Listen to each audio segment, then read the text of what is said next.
today with the Metro Council COVID-19 Committee. Before we get started, I will read the motion or read the language about our electronic meetings. Pursuant to Governor Lee's Executive Order number 71 regarding electronic meetings, I make a motion that this committee meeting agenda constitutes essential business of the Metropolitan Council and that meeting electronically is necessary to protect the health, safety, and welfare of Tennesseans in light of the COVID-19 outbreak. I will second. Thank you very much, Mr. O'Connell. So Ms. Johnston is not able to attend today. She had a family issue come up, and so we will miss her for this call. And it looks like we've got Councilman O'Connell. And then let me take a look in the attendees in case any of our other committee members are here, and they're not, but we are going to go ahead and get started. So we're missing Councilman Taylor. Yes, sir, or ma'am. Sorry to interrupt. You have a Rosie on the line. She's called in, just to let you know. Oh, okay, great. Thank you very much for letting us know. So we're missing Councilman Taylor and Pulley and Johnston this afternoon. Today we are going to be hearing from Mr. Mark North. Chair. Yes, sir. Councilman Taylor's here. Hey, great. Thank you for acknowledging yourself here on the call. We are hearing from Mr. North and Mr. Profit from Metro Nashville Public Schools. I did aggregate some questions in advance from some council members and also from some residents sent me some questions that I included that I did forward over to Mr. North so that way he could get a sense of what questions were coming from us in the community. In the updated version, not last month's version of the agenda, but the actual agenda for today's call, I did include all of those questions on pages 2 and 3, so that way you could see what those questions are. With that, I will turn it over to Mr. North to get us started. Thank you, and I will probably follow those questions as my outline, and we'll sort of address those, at least those topics, as we move along. As you know, we are phasing back into in-person learning, so it has been a busy week around here. So let's get started. The first topic is the vaccine, and as you've seen in the news reports, that we will start vaccinating school staff soon, and our MNPS staff will be vaccinated at the Vanderbilt facility location over here at 100 Oaks. It is tomorrow. The sign up will go out. So tomorrow is the day that people will first be able to sign up. We expect the vaccines to actually start being given February 20th. Also tomorrow, sort of the time priority, we want the folks who are going to be in with students and face-to-face with people the soonest to get vaccinated the soonest, and so we'll be that will go out as well with this sign up. Exactly the details of that I don't have that, but all of that will be tomorrow. So it's gonna happen fast. One of the questions was whether whether we know how many expect to be vaccinated and how many will choose not to be. We have not done that survey. We hope we're going to encourage everyone to be vaccinated and hope that that they all are, and we'll probably know more as we move forward. There was also a question about whether we know how many have gone out of the county or out of the state. We know that some have. We haven't sort of done a survey and checked to see how many have. But those who got their first dose somewhere else will have to return there to get their second dose. We wish it hadn't worked out that way, but that's how the vaccines were distributed, and we can only do what we can do. And we're glad we can move forward now. The timeline was the next question, and I think I've answered that. I think it's going to take, really, I think Dr. Jahanger said they hope to get everyone a dose in 3 to 4 weeks. So we're hoping to be fully vaccinated, I guess, within 6 weeks or so with the second doses and all. I'm not sure exactly how long that takes and whether that is a conservative estimate of time or aspirational, but we'll see, and we want to get it moving as efficiently and quickly and efficiently as we can. That's the vaccination question topics.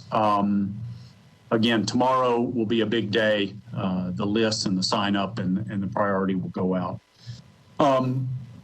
The one thing that I'm going to send, I will send over written responses probably tomorrow morning.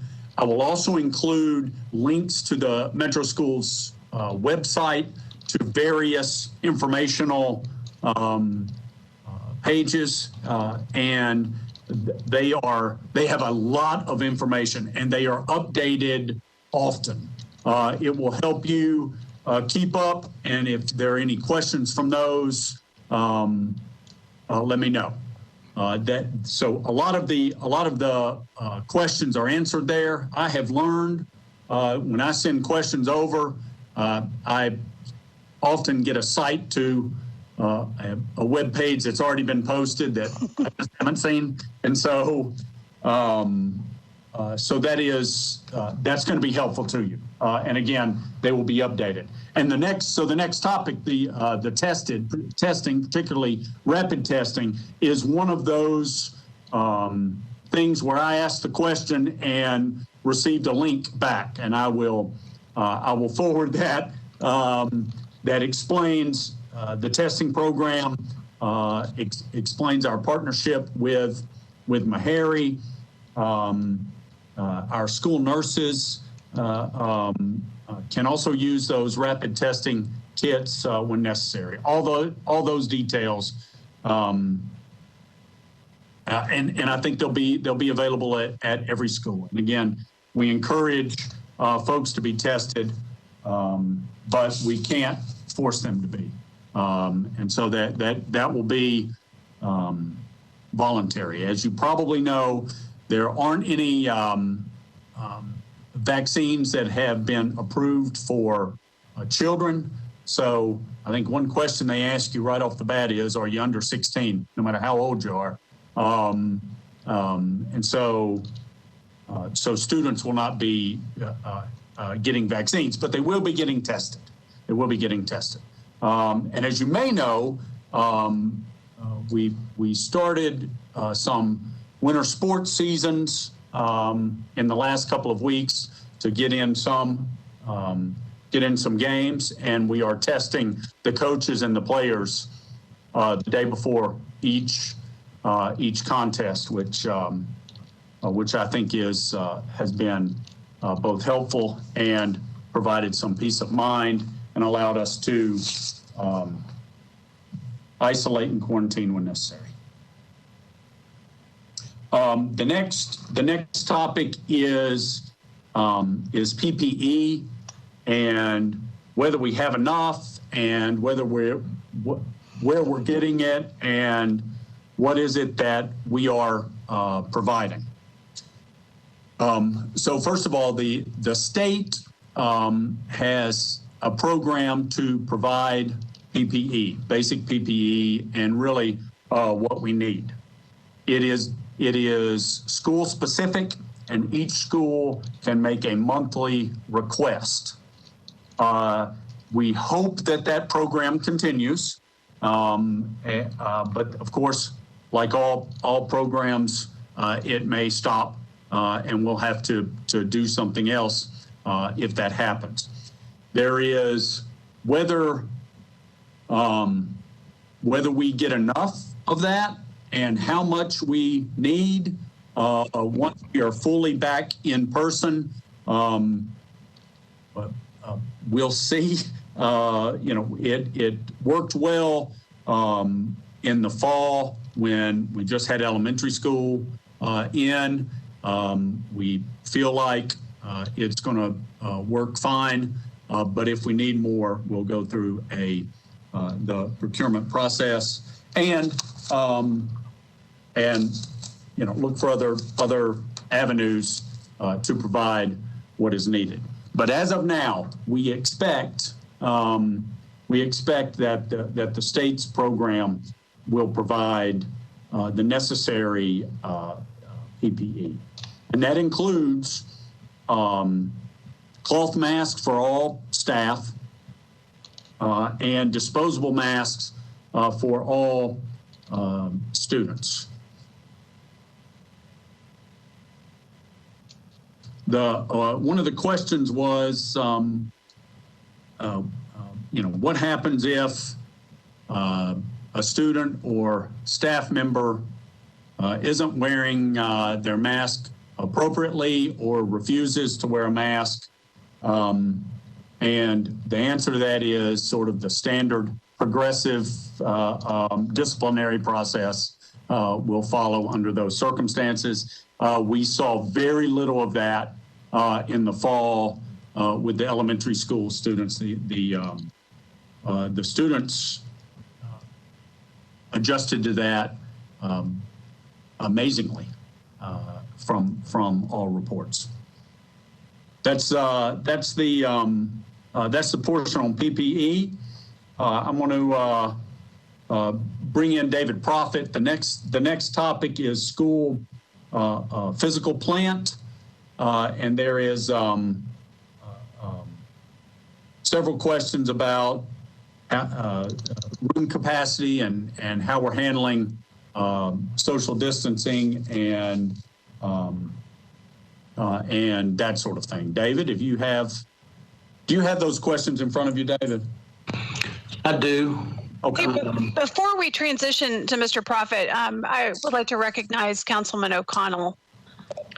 Thanks. And Mark, really appreciate the rundown on this stuff and just wanted to follow quickly to dig in a little bit more on one of those. It sounds like so I guess on a school by school basis, schools can make those requests. Are we confident that schools are in fact participating in that state PPE process? Like, we don't have any schools that are just, not participating for some reason, do we? I have not. I think they are all participating. I don't know of any that there has been an issue. It's the kind of thing that we have reminded them, because if you wait until you're empty, you're way behind. And so we've reminded them from time to time to keep up. Don't forget to make your orders. Again, we're going to have to do that more now that we have more in person, particularly at the tiers, middle school and high school, right, where we haven't had sort of the full student body there. But that is a concern that we're keeping an eye on. And Mark, if I can chime in, Councilman O'Connell, I think the biggest issue that I have seen so far relative to schools is that they forget to order a particular item, not that they aren't ordering something. Sometimes they're participating but not filling out the entire checklist, kind of. Yeah, or something they'll run by and say, "Hey, I forgot to get some disinfectant wipes. I forgot." But they follow up the next month. To be honest with you, I believe the schools have been really good, and I know the executive directors in our schools continue to ask them to follow up. So I agree with Mark totally. Just reiterating what he said, I think they all do a really good job. Okay, and then digging in just a little bit more on the specifics of PPE, I know as variants have emerged of the virus, and kind of have shown up in various parts of the country, there has been sort of renewed focus on masks and some guidance suggesting better quality masks. Are we still just getting basic cloth masks? And I know some people are still recommending surgical as an improvement, or kind of treated masks, that kind of stuff. As of now, we're using cloth masks. The sort of N95 masks. I know the CDC recommends that you don't use medical type masks. Right. The N95, from our operations report to me was that our nurses are having those N95 masks, but if they're not fitted correctly and that sort of thing, they're no better than a cloth mask. So that's the answer we have now. Okay, and that again, for right now, the majority of the supplies we are providing to teachers and other in-building staff, all of that PPE is basically being procured from the state. That's right. Now, whether that is through a federal program that runs through the state, I think it probably is. But yes. Okay, great. Thank you. Yes. Can I ask one more question before we officially transition over, Mr. North, on the PPE? When you're sending us the written responses back, would you be able to include what the direction, like if a teacher were needing more PPE and what that person would do, so that way if teachers come to us, we can give them that same explanation? That would be helpful. And then the other thing on, will bus drivers also have access to be able to have orders through schools to keep supplies in their buses? Yes, I think the school order includes Transportation, yes. their staff in the transportation team. Okay, great. Thank you very much. We're gonna be sure they have. Yeah, and we also have some protocols too written for that were worked on many months ago in the height of all of this, just before schools went back into session last year in September. And those protocols include some of those questions, council member, that you've specifically discussed. Okay, very good. Thank you very much. Yes, ma'am. All right, we'll turn it back over to you, and thanks for letting us interrupt and ask some more questions. No problem at all. I'm glad that we can be here. So the first question was, will there be maximum capacity to rooms?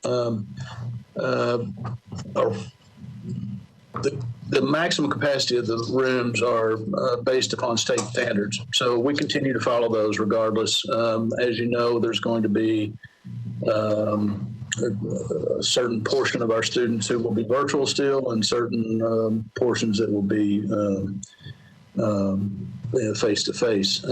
But as you can well imagine, in 160 some odd buildings throughout the district, we have various and sundry sized classrooms, and each one presents challenges. And what we did again early on last year was our facilities department took as many standard classrooms as we could find. I think there's about 9 or 10 different configurations. And we actually laid out spacing as much as practical with the full class load or half classes, just to look at what 6-foot spacing and staggered spacing and students facing forward would be like, so that those plans are available in that documentation, council member, that I just mentioned. To assist teachers in spacing out their classrooms. There's no doubt that there will be some reconfigurations in the classrooms to accommodate the most safe practices that we can use. And we do, let me say this and preface everything, at least that I'm talking about here relative to configurations and ventilation and so on and so forth. We first and foremost follow the CDC regulation recommendations, and that's what exactly the CDC are. They are recommendations established, knowing that every school system across the United States is different in some form or shape or capacity. So with that said, the facilities group, again, had provided the staff those possible layouts to assist in that, to maintain the largest possible social distancing we can. Of course, masks are always intended to be worn. Where we have children seated at tables that might anywhere from 3 to 4 students per table. We actually went through the district and counted those tables. We have over 12,000 of them. So what we did, rather than we've we've said that if a student has to sit at a table like that, that they have to not only wear their mask, but we also bought face shields for them as well as an added extra layer of safety. So that answers that question. I'll stop very quickly if there's any questions about that. Okay. Don't see any.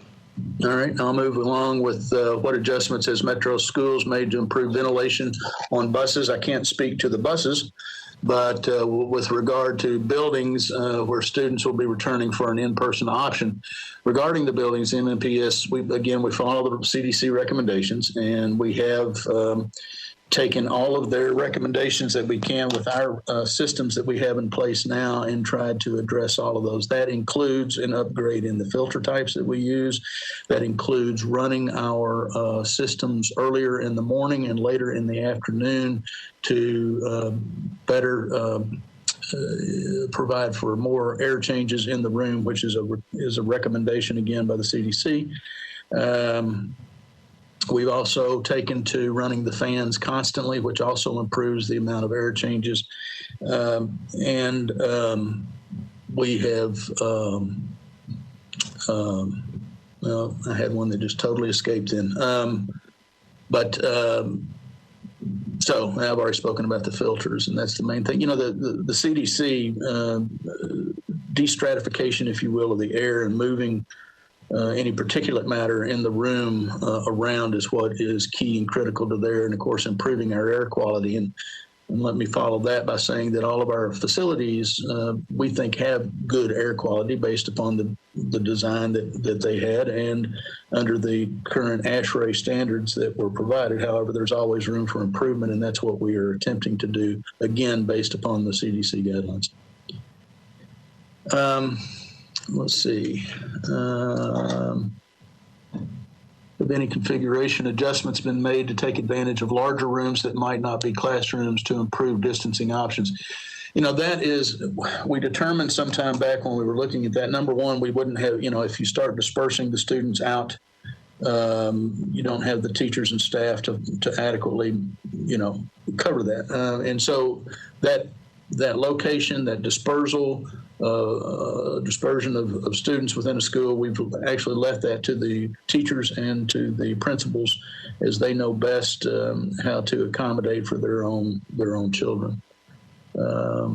Again, we have provided those layouts of classrooms to assist in any way that they might see those being feasible. Will portables be used? Again, this is a local-based decision with the school administration, and we also are using the same layouts that we would in a classroom, at least for they're approximately the same size as a standard classroom. So teachers will have options in order to lay out the building or the room as best they can. And then finally, let's see, it may not be final. You have to excuse me, I'm looking at another screen to read my question. With bathrooms been retrofitted with touchless toilets, soap dispensers, and hand dryers? No, they have not specifically, but we do have many of our custodial groups do have many touchless soap dispensers and hand dryers already in place. Some of our newer facilities obviously have them. The main thing that we've stressed, and we have since day one, because all of our schools are different, and is good hygiene practices as part and parcel to our reopening guidelines. So we have signage throughout our facilities to remind students and staff alike of those protocols and to make sure that they're following those. Also, I might suggest too that I don't know, Mark, if you mentioned it, but Meharry is a partner with us now, and they will have staff in our schools to assist monitoring, if you will, COVID practices, safe protocol practices, I should say, is probably a better way to say it. They'll be looking for things such as cleanliness, and if people are following those protocols and guidelines is to the best of their ability, and so we're looking forward to that assistance. I know the schools, I think, are looking forward to that assistance as well. Talking about janitorial cleaning in general, based upon what we have both our custodial vendors and we have two now. Both of those groups, along with our office and our maintenance department, have looked at general cleaning practices, and for the most part, our normal and customary cleaning practices are all that's required in under our circumstances. Now, I will say this: they have changed their cleaning products to an EPA-approved cleaner that is also a disinfectant, and so under their normal custodial services, where they have to wipe down all surfaces in a classroom or in a building, they use this particular disinfectant and cleaner. And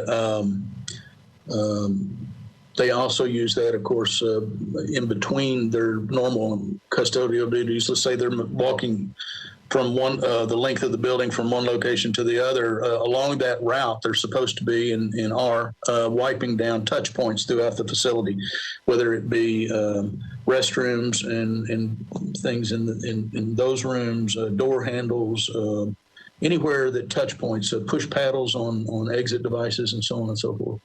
So that's part and parcel to our efforts, a little bit more than what is normally required in their normal cleaning. But beyond that, then there are protocols for shutting down classrooms. Again, we follow the CDC guidelines for that.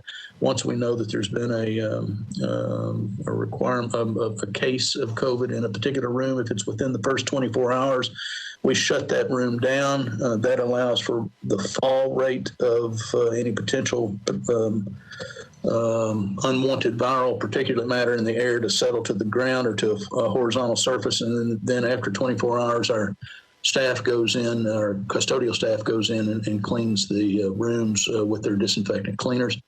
And then after the appropriate time, which is usually 15 to 20 minutes after they've done that, then they will open the room back up. In addition, depending on the particular circumstance, the particular room, the complexity potentially of the room, they will fog or mist that room with their disinfectant as well. Again, there's a waiting period, and then the room is reopened.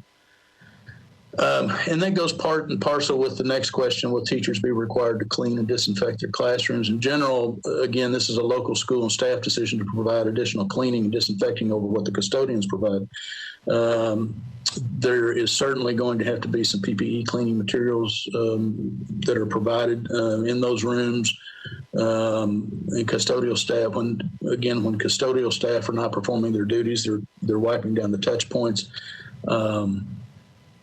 And certainly, I mean, it's impractical to have custodians in every classroom, say like in high school, going in and wiping down the classroom after every class change. We just don't have the staff and personnel to do that. So certainly there would have to be some local participation by school staff. And then relative to what financial resources are needed to improve ventilation and air quality of NNPS, as you know, we were awarded some dollars, or at least announced that we will receive some dollars for enhanced or deferred maintenance projects in the next CSP, hopefully, and look forward to the opportunity to receive those monies. That will help. Certainly, we have made a few items priority items should monies become available, and those include a bioionization system throughout all of our schools, the completion of our HVAC controls throughout the district. We still have about 1/3 of our schools that need to do that. And then we've also said a third priority is the replacement of all of the outside air units in our district. And so those are not short cycle projects. They'll take some time, but certainly the bioionization system, we think, has the greatest benefit to all of our spaces relative to any viral particulate matter in the air of our rooms.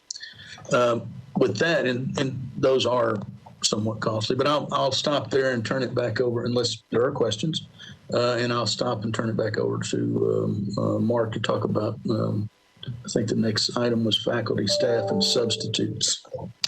Thank you, Mr. Prophet, for all that information. It looks like we've got a question from Councilwoman Berkeley Allen.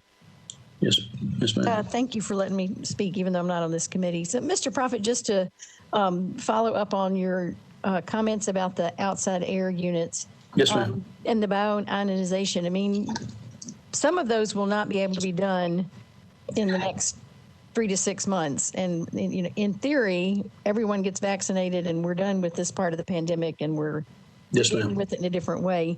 Yes, ma'am. Do the outside air units, if we weren't dealing with the pandemic, do they all need to be replaced just because of age and other things? Or part of that is true, Councilman Member Allen. Yes. In fact, part of our dollars, I'm sure, I haven't got the list in front of me, but I'm sure we've got some replacement needs of those as it stands now. So yes, through deferred maintenance, many of them are required. No, they wouldn't be required throughout the entire district. The bioionization, let me say something about that if I can, just very briefly.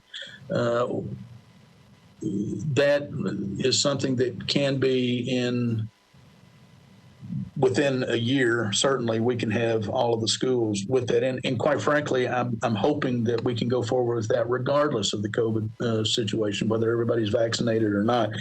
It certainly will improve the quality of air that we have in our classrooms, and going forward, even in our systems that we are looking at in our new schools. As you know, the Hillwood replacement facility, along with 2 other schools that were announced, the Cane Ridge High School addition and the middle school project, plus our new Goodlettsville Elementary School that we're working on right now. We're going to include bioionization systems in every one of those facilities for every classroom. It only makes sense, and it will assist with very little cost. When I say very little, that's subjective, obviously, but as it would be compared to, let's say, replacing the outside air units throughout the district, Councilwoman Allen, as you well know with your engineering background.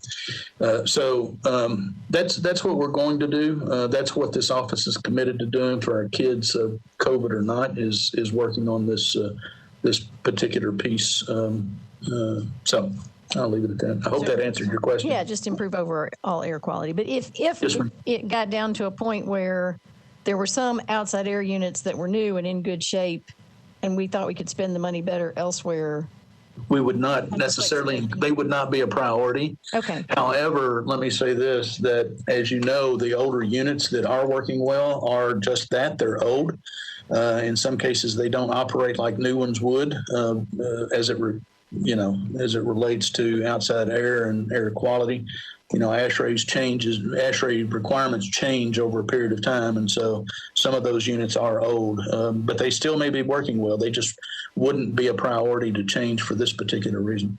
Okay, so you got flexibility there. Thank you. Yes, that's all my Absolutely. questions. Yes, ma'am. Thank you, Councilwoman Allen. And she reminded me of one question that I have that's a pretty basic question, but as far as all the individual schools are concerned, I know my niece goes to McGavick, and so one of the things that she said to me is that she is in classrooms, or has been in classrooms, where all the windows don't open. Yes, so has that been something that has been navigated throughout this last year prior to coming back?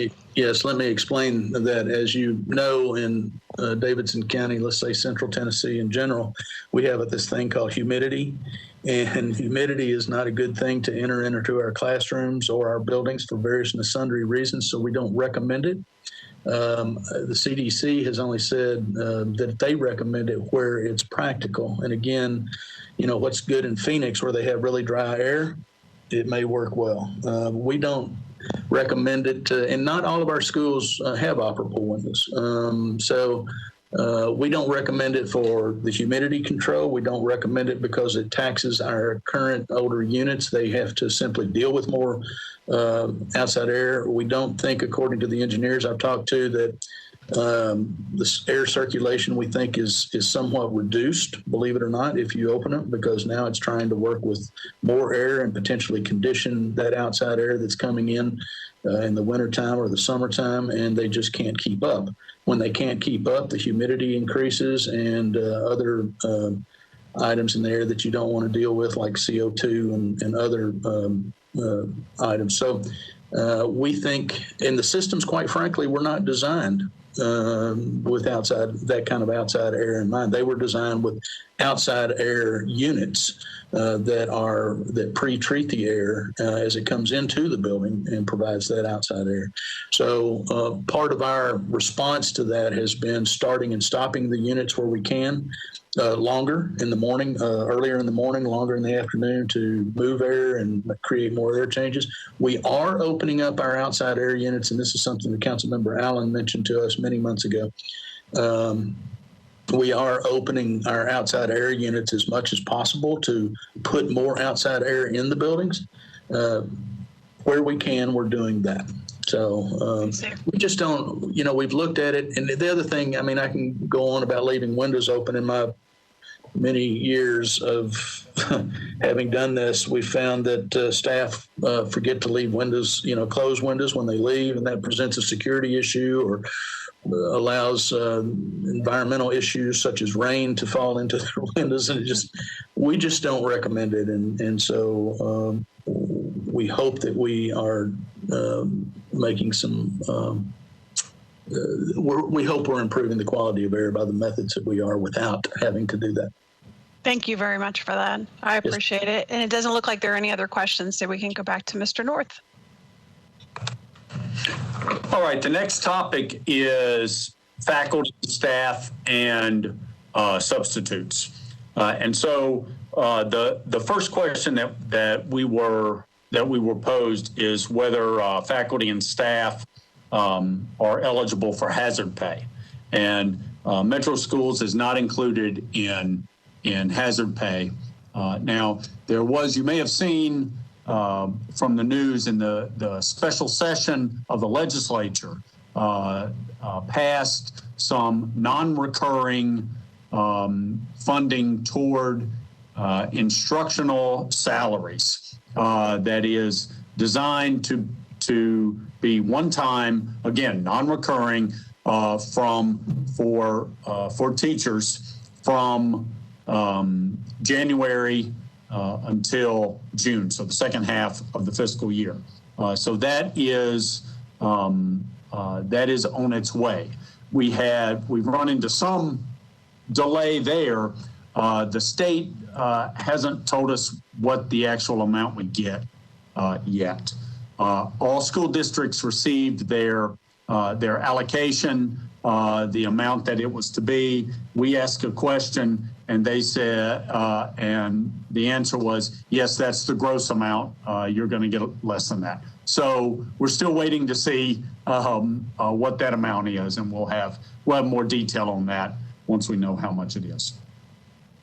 The next question is, how many substitutes do we have? Now, the answer I got, and I don't know if just a bare bones, number is helpful or not, considering the scope of the school system. But we have about 1,200 substitutes in our system. About 800 of those are registered as active. So I guess the actual answer is 800.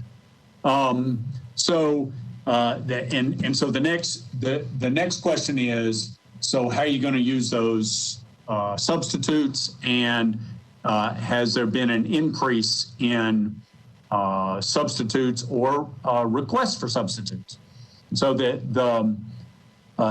is the sort of substitute applications coming in are haven't really changed. We receive about an average of about 15 new applications a day for substitutes. So our HR department is processing those nonstop.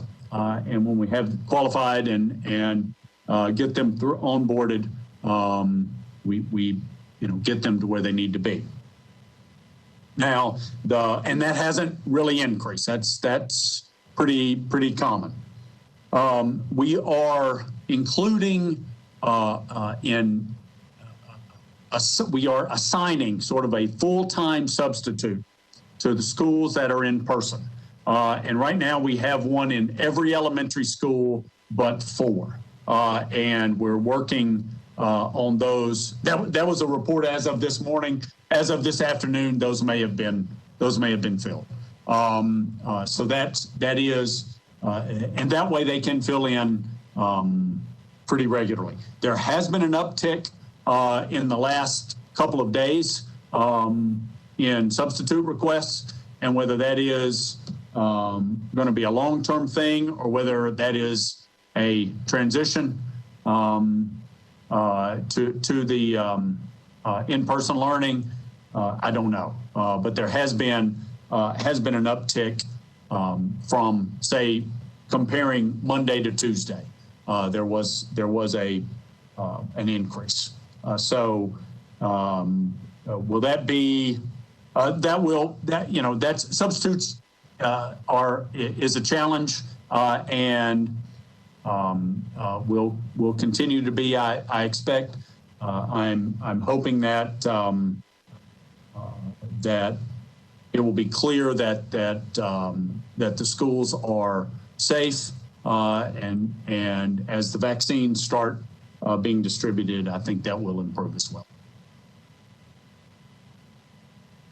Mr. North, can I recognize Councilwoman Porterfield? It looks like she's got a question relevant to this part. Thank you so much, Chair. Thank you for recognizing me since I'm not on the committee. And thank you, Mr. North. This is very helpful information. Are you all having any type of plan, either a district-wide plan or even are you going to delegate this to the school levels? What happens when there aren't enough subs? I know just during a typical school year when it's not a pandemic, many times there aren't enough subs to cover teacher outages, and then classrooms have to be split. So, for example, if one teacher is absent, those 30 students may be split amongst the remaining teachers. So every class may get an additional 10 students. So do you all have any type of plan to address if there's not enough subs or when there's not enough subs in the building, how you're going to handle either more students in the classroom, trying to make sure that there is enough appropriate space for social distancing, or will there be a plan for those students to go, to the gym or cafeteria, or will a principal step in to sub for the day, or how are you all handling that? Yeah, there's a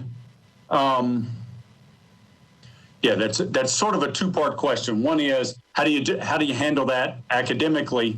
To be sure, there are teachers handling the class, and in the pandemic, how do you handle it social distance-wise, right? And so there are some of that depends on the situation, and will be school specific, and will depend on the school-based leadership, the principal, and the situation. But there's also going to be support and guidance and help with both the protocols and how to fulfill the academic part of your question. So the answer is yes, but they will be sort of fact specific and location specific, I believe. I'll give more information on that too. All right, thank you, Councilwoman Porterfield, and thank you, Mr. North. In the interest of time, since I know we're starting to get low, I will let you carry on with the remaining couple of sections, and then we'll see how much time, if any, we have left for more questions. Sure. Okay, and some of these will be really quick. The next question is, will students have recess? Yes.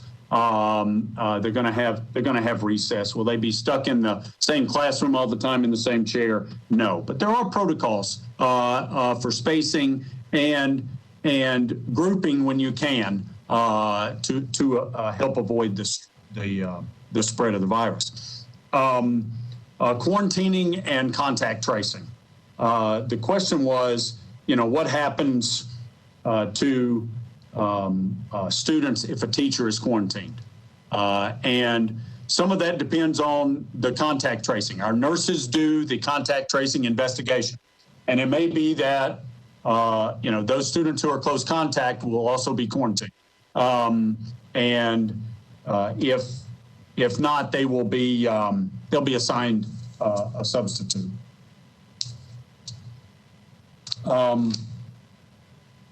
Do all schools have an assigned nurse? Yes and no. All schools have an assigned nurse.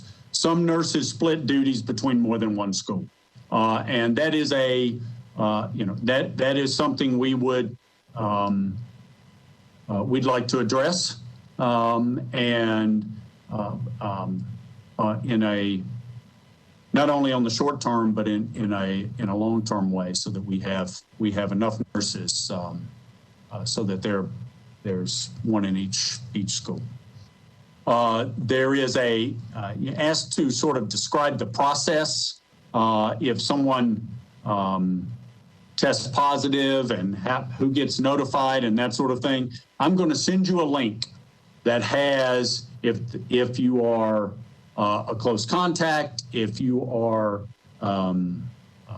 test positive, if you are a teacher, if you are what happens and who to report to. It will be, and when you can return and how to return. That is all set out clearer than I can explain it, and I'll send it to you. And it is just and it's available. And if it's updated, you will have that link to continue checking on that and sharing with your constituents who will ask those questions. The final question is a loaded one, and it's what all do y'all need from us? I got a long list,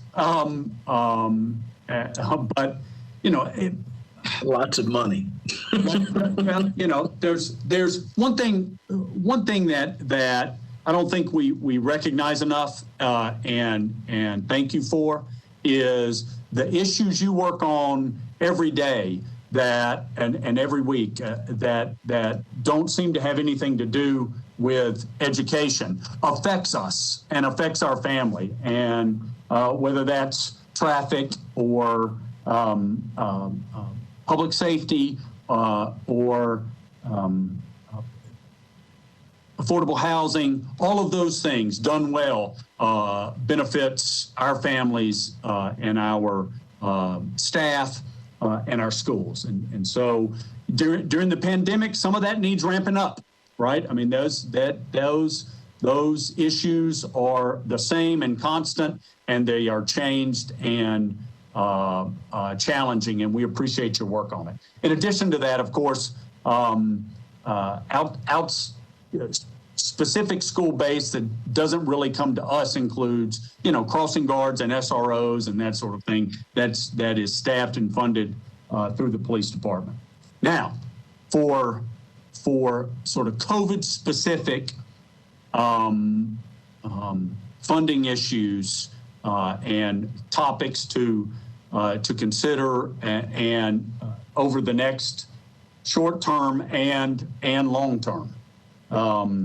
Obviously, deferred maintenance we've talked about, and air quality, digital equity, sort of broadband infrastructure. The hotspots that we're using and is probably not sustainable in the long term, and we're going to need some investment in that infrastructure. We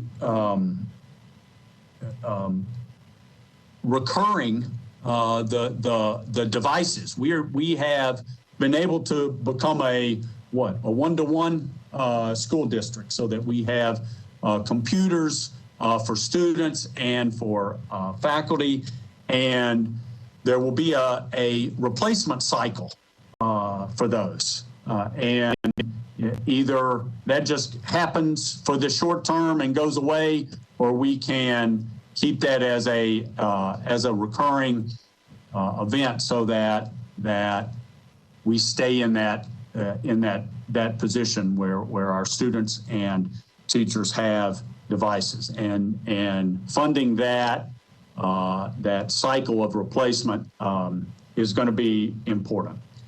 sustaining nurse staffing. We talked about that. And it may be that some federal funds at some point will be able to be used for, for our partnership with Meharry and other nurse staffing issues. But that will eventually run out, and we're going to need that to be sustained. And there may be other things that the federal relief provides. That's something that is needed and helps for COVID response. But then what we know is that need may not go away, and we will need it from here on, and we're going to need your support both in the short term and in the long term on those. And that's really my list. I will send over written things tomorrow and add a couple of the questions and requests that you had during the meeting. Thank you very much. Let me ask two quick questions, and I'll be very quick about it. But on the, we had such a strong relationship with child care providers kind of during this time while school has been virtual. Will any of those relationships carry forward and transition into before and after care in different parts of town? I haven't discussed that with our office, but I would expect them to. And we had strong relationships before the pandemic with providers, and I expect that to continue. Okay, very good. Thank you. The details of that I don't know. Right. And then the other question I had was, as far as, when cases come up of COVID and the cleaning process is happening, can we anticipate seeing kind of the school closures in and out like some of the other counties have done as cases have become higher and substitute support has become less? Or do you anticipate that it'll really be an all or nothing proposal if cases rise? What I expect is it would be piecemeal, right? If there is one student that needs to be quarantined, then one student will be quarantined. If one classroom needs to be quarantined, then one classroom will be. If a grade does, then it'll be a grade. If a school does, it'll be a school. If it becomes if it gets to a certain point where it needs to be the school system closed down for a few days, or not closed down, go virtual for a few days, then that will happen. It's not like a snow day where it's all or nothing. Mark, it's much like the way we handle a flu outbreak in one of our schools now. We have, since I've been here in the last 6 years, we've had one or two schools that had a tremendous amount of absences due to flu, and they shut the school down, and then we went in and cleaned the school very thoroughly, fogged it, misted, and that kind of thing, and then reopened the school a few days later. I suspect if it gets that bad, that would be a very similar circumstance. I will say this, that based upon the history, while we were open face-to-face back in September, October, Mark, I think it was. October. October, with all of our elementary schools, which are the largest block of schools that we have. I will say that while we had several reports of COVID, they were basically limited to what we did with a particular class, a particular room, and not necessarily an entire school. So I'll just offer that. Hopefully that would continue as we go into this next round. And of course, our custodial staff and maintenance staff will be prepared to, do what we can to make sure that the spaces are well clean. And as you referenced, statewide school districts have had challenges both with quarantining students and keeping it staffed. It has been a challenge, and hopefully we're on the other side of this, and the vaccines are going to help. But that is always that's going to be a challenge. Mm-hmm. Thank you. If any of my council colleagues who are not on the committee, if anybody has any questions, feel free. I don't see anybody raising their hand. So I'll give you a couple more seconds to think in the event you want to raise your hand. But with that, I will thank you both for being here. It was very informative to hear from both of you, especially about the buildings, because I've never heard so much information in detail about our schools before in that way. So I really appreciate Mr. North, you coordinating, being here, and Mr. Prophet, you being here and speaking with all of us today. Well, anytime. Yeah, thank you very much. And so for our one little call to action as we get ready to wrap up our meeting today, I've been taking a look at what other cities have been doing across the country related to COVID-19. But I would encourage anybody listening to this call, council colleagues, community, whomever, if you've seen something cool that another city is doing that's really been helpful as they have handled COVID-19, whether it's related to the business community or schools or something like that, feel free to send it in. My email address is aaron.evans@nashville.gov. Our next meeting date will be February the 24th, again at 4 o'clock. I am still coordinating a topic, so you'll learn more about that soon. And with that, since I see no questions, looks like we will be adjourned today. And thank you very much. Councilmember, just one quick question. Yes, sir. You brought up a very good point I'd like to add. Okay. We're members of the Council of Great City Schools. And so we, myself, along with our one of our chief operating officers, or chief executive officer of operations, we both attend meetings virtually with that group of about anywhere from 50 to 60 of our counterparts across the United States. We do that on, I believe it's every 2 weeks. It may be every month. I'm not quite sure. I can't remember. But having said that, we're finding out that what we do and what the precautions we're taking are not uncommon with the rest of the districts across the nation. So anyway, I just wanted to point that out to you. Yeah, thank you for sharing that. Very good. I appreciate it.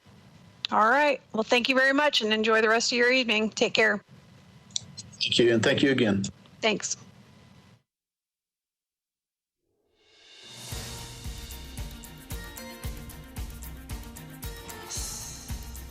This has been a service of the Metro Nashville Network.